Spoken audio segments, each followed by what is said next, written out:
A primeira aos Tessalonicenses. Capítulo 1. Paulo, e Silvano, e Timóteo, à congregação dos Tessalonicenses, em união com Deus, o Pai, e o Senhor Jesus Cristo. Que tenhais benignidade imerecida e paz. Sempre agradecemos a Deus ao fazermos menção de todos vós nas nossas orações, pois nos lembramos incessantemente da vossa obra fiel e do vosso labor amoroso e da vossa perseverança devido à vossa esperança no nosso Senhor Jesus Cristo perante nosso Deus e Pai. Pois sabemos da sua escolha de vós, irmãos amados por Deus, porque as boas novas que pregamos não se apresentaram entre vós apenas em palavra, mas também com poder e com Espírito Santo e com forte certeza, assim como sabeis que sorte de homens nos tornamos para vós por vossa causa.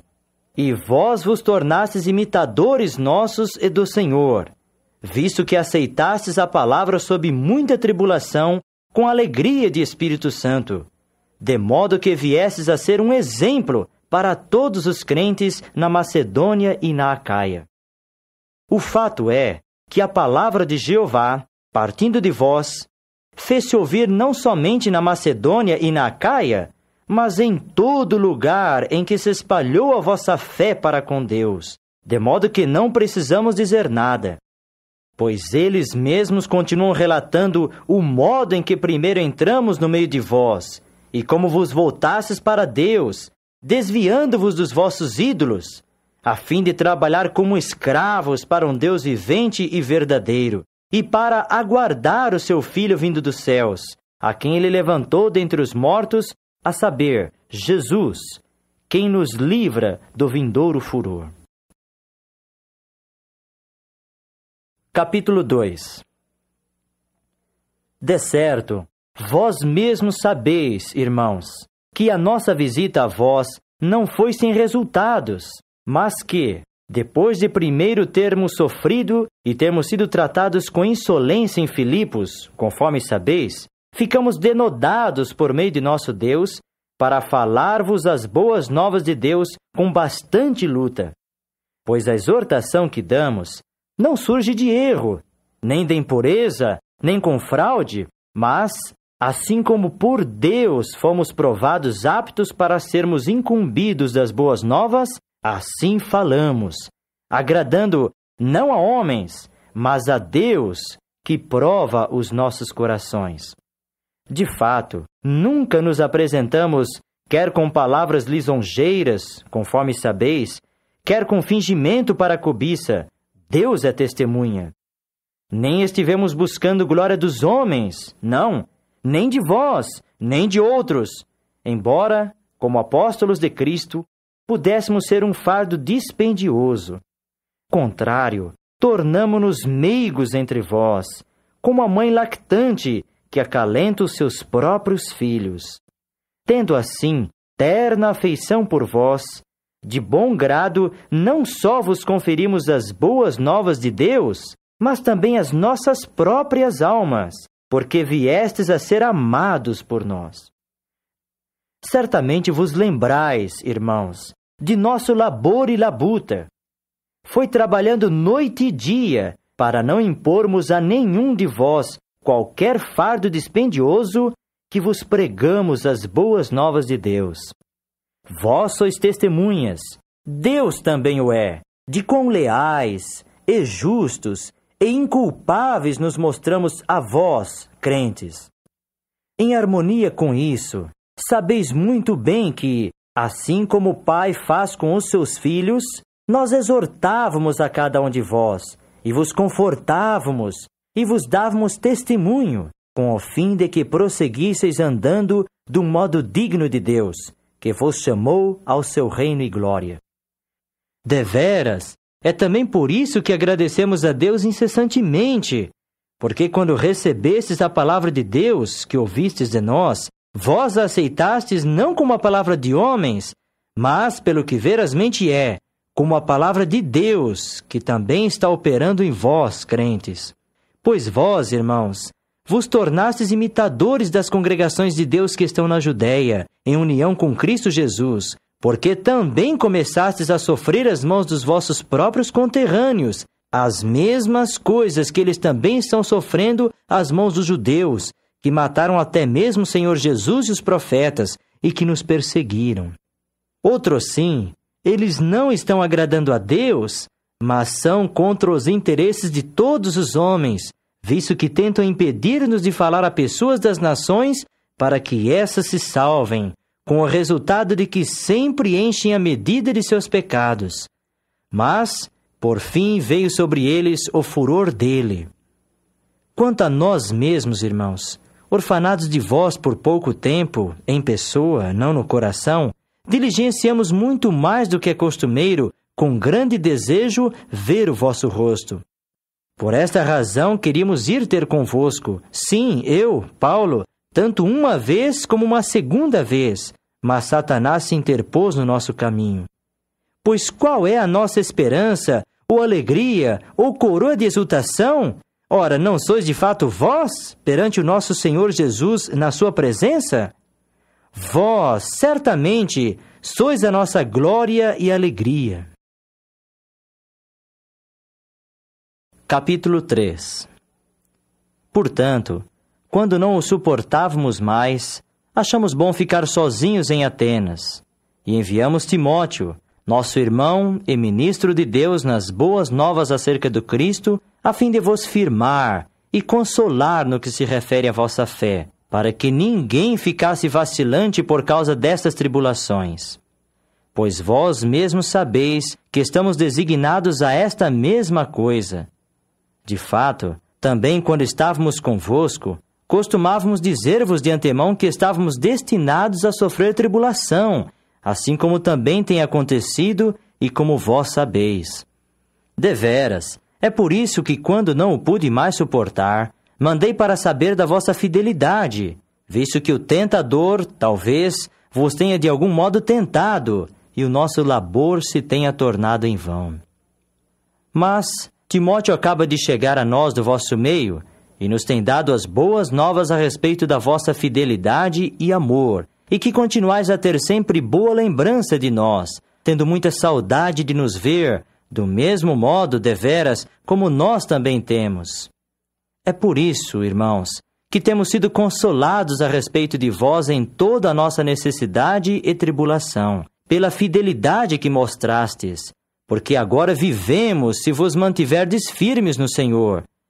Pois, que agradecimentos podemos dar a Deus com respeito a vós, em troca de toda a alegria com que nos alegramos perante o nosso Deus por vossa causa, ao passo que noite e dia fazemos mais do que súplicas extraordinárias para ver o vosso rosto e para compensar as coisas que estão faltando na vossa fé? Ora, o próprio Deus e Pai nosso e nosso Senhor Jesus dirijam com bom êxito o nosso caminho até vós. Ainda mais que o Senhor vos faça aumentar, sim, que vos faça abundar em amor uns para com os outros e para com todos, assim como nós também fazemos convosco, a fim de que Ele torne os vossos corações firmes, inculpáveis na santidade perante o nosso Deus e Pai, na presença de nosso Senhor Jesus, com todos os seus santos. Capítulo 4.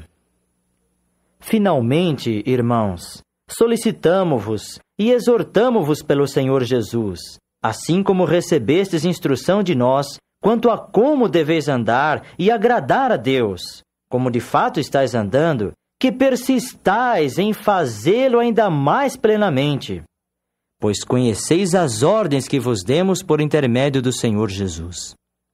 Pois isto é o que Deus quer, a vossa santificação, que vos abstenhais de fornicação, que cada um de vós saiba obter posse do seu próprio vaso em santificação e honra, não em cobiçoso apetite sexual, tal como também tem as nações que não conhecem a Deus, que ninguém vá ao ponto de prejudicar e de usurpar os direitos de seu irmão neste assunto, pois Jeová é quem exige punição por todas estas coisas, assim como vos dissemos de antemão, e também vos demos testemunho cabal.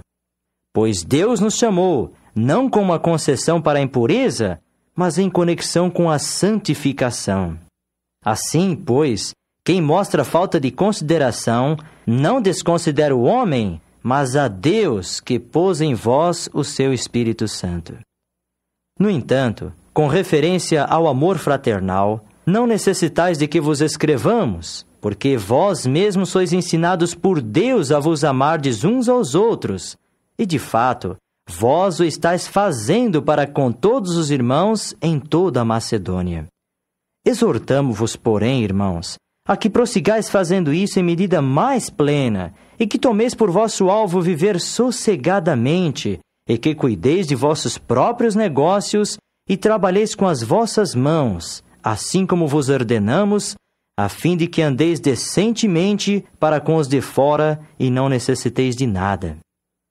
Além disso, irmãos, não queremos que sejais ignorantes no que se refere aos que estão dormindo na morte, para que não estejais pesarosos como os demais que não têm esperança. Pois se a nossa fé é que Jesus morreu e foi levantado de novo, então também Deus trará com ele os que adormeceram na morte por intermédio de Jesus. Pois nós vos dizemos pela palavra de Jeová o seguinte, que nós, os viventes, que sobrevivermos até a presença do Senhor, de modo algum precederemos os que adormeceram na morte, porque o próprio Senhor descerá do céu com uma chamada dominante, com voz de arcanjo e com a trombeta de Deus, e os que estão mortos em união com Cristo se levantarão primeiro. Depois nós, os viventes, que sobrevivermos, seremos juntamente com eles arrebatados em nuvens, para encontrar o Senhor no ar, e assim estaremos sempre com o Senhor. Consequentemente, persisti em consolar-vos uns aos outros com estas palavras. Capítulo 5. Ora, quanto aos tempos e às épocas, irmãos, não necessitais de que se vos escreva, pois vós mesmos sabeis muito bem que o dia de Jeová vem exatamente como ladrão de noite. Quando estiverem dizendo paz e segurança, então lhes há de sobrevir instantaneamente a repentina destruição, assim como as dores de aflição vêm sobre a mulher grávida, e de modo algum escaparão. Mas vós, irmãos, não estáis em escuridão, de modo que aquele dia vos sobrevenha assim como a ladrões, porque todos vós sois filhos da luz e filhos do dia. Não pertencemos nem à noite, nem à escuridão. Assim, pois, não estejamos dormindo assim como fazem os demais, mas fiquemos despertos e mantenhamos os nossos sentidos. Pois os que dormem estão acostumados a dormir de noite, e os que ficam embriagados, usualmente estão embriagados de noite. Mas, quanto a nós, os que pertencemos ao dia, mantenhamos os nossos sentidos, estando vestidos da couraça da fé e do amor, e tendo por capacete a esperança da salvação. Porque Deus não nos designou ao furor, mas à adquisição de salvação por intermédio de nosso Senhor Jesus Cristo. Ele morreu por nós, para que, quer fiquemos despertos, quer estejamos dormindo, vivamos junto com Ele. Portanto, persisti em consolar-vos uns aos outros e em edificar-vos uns aos outros, assim como de fato estáis fazendo. Solicitamo-vos agora, irmãos, que tenhais consideração para com os que trabalham arduamente entre vós, e que presidem sobre vós no Senhor, e que vos admoestam, e que lhes deis mais do que extraordinária consideração em amor por causa do seu trabalho. Sede pacíficos uns com os outros. Por outro lado, exortamo-vos, irmãos, admoestai os desordeiros, falai consoladoramente às almas deprimidas, amparai os fracos, sede longânimes para com todos. Vede que ninguém pague a outro dano por dano, mas empenhai-vos sempre pelo que é bom de uns para com os outros e para com todos os demais. Estai sempre alegres, orai incessantemente, dai graças em conexão com tudo, pois esta é a vontade de Deus em união com Cristo Jesus com respeito a vós. Não extingais o fogo do Espírito, não trateis com desprezo o profetizar. Certificai-vos de todas as coisas, Apegai-vos ao que é excelente. Abstende-vos de toda forma de iniquidade. O próprio Deus de paz vos santifique completamente. Que em todo respeito sejam preservados sãos o espírito e a alma e o corpo de vós, irmãos, de um modo incúlume, na presença de nosso Senhor Jesus Cristo. Aquele que vos chama é fiel, e Ele também o fará. Irmãos, continuai a orar por nós. Cumprimentai todos os irmãos com beijo santo. Eu vos ponho sob a solene obrigação, da parte do Senhor, de que esta carta seja lida a todos os irmãos. A benignidade merecida de nosso Senhor Jesus Cristo seja convosco.